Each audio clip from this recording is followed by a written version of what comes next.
What up, YouTube? Just kind of combining two knives into one review. I just don't have too much I need to say about these, and they are also sold. I just got them in trade. I've owned one in the past, and that was this one. I own the S30V version. This is just the Buck Vantage Select. That is a Sog Flash one. But I got these in a trade, and I did pretty well, and then I just sold them. So I just want to get the review out there before I get rid of them. Basically, I think this is a great blade. I really do. I just don't think it's worth buying the S30V model. Is it worth $23 or something like that, like this one is? Yep, it's definitely worth that. But is it worth $60 to $80 for the S30V model? I don't think so. I had the S30V model. For whatever reason, it dulled so quick and sharpened back up real easily. But I don't know. I just didn't like it. I didn't like the way it carried in my pocket.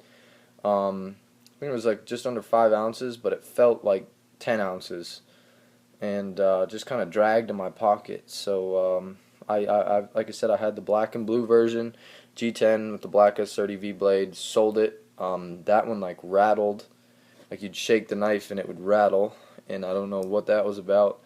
Then I just decided, you know what, I'll just try the black and satin version, kind of like this, but I had G10, and I also hated it. I never carried it, so I just sold it brand new in the box again. So I just kind of decided I was never going to buy the knife again.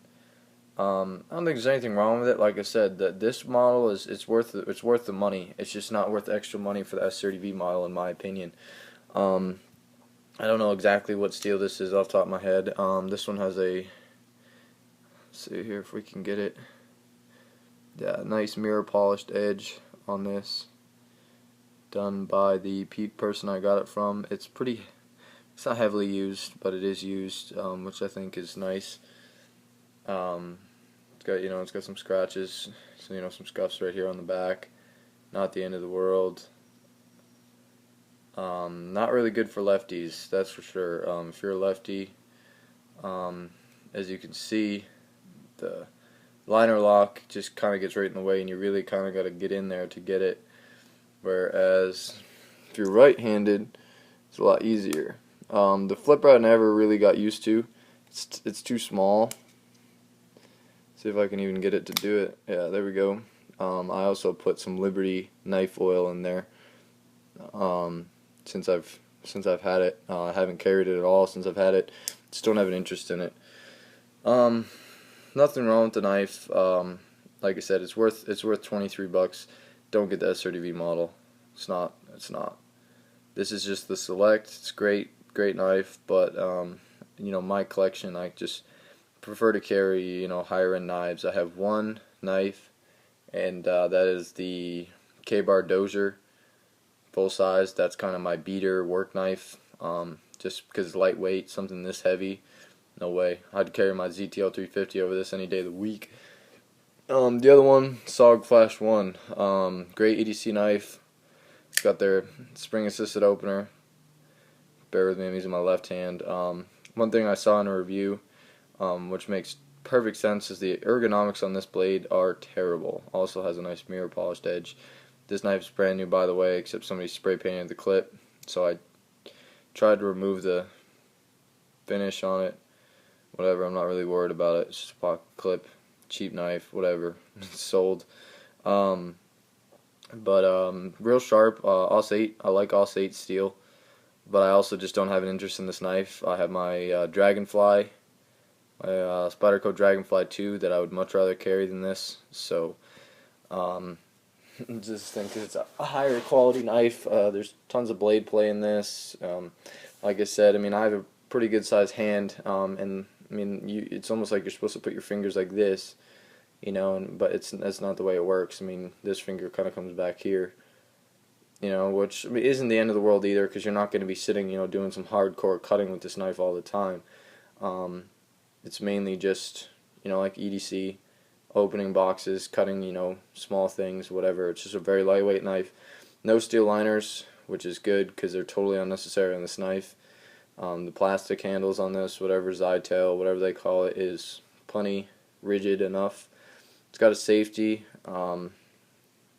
which I would do if I was planning to keep this knife. I'd just super glue it shut in the off position, because I don't need a safety on a knife.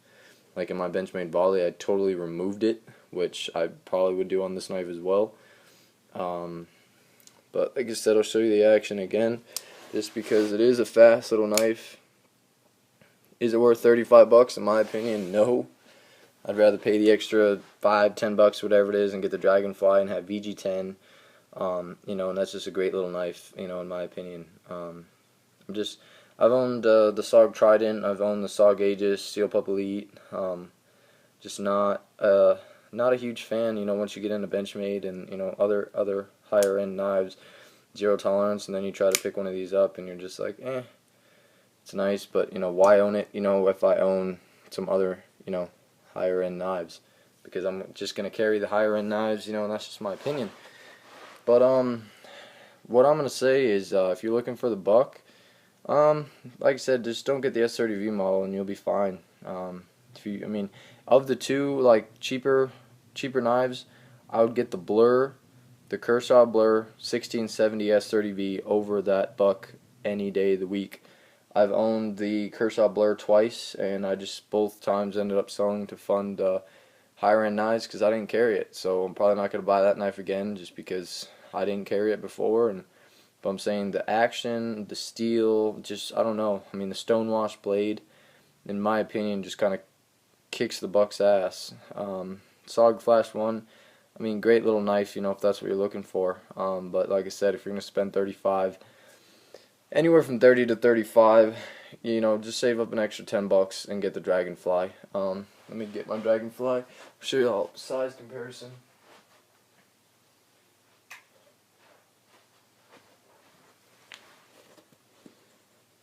There it is. And this is VG10. Way sharper. Way sharper. Straight from the factory, and after you sharpened it.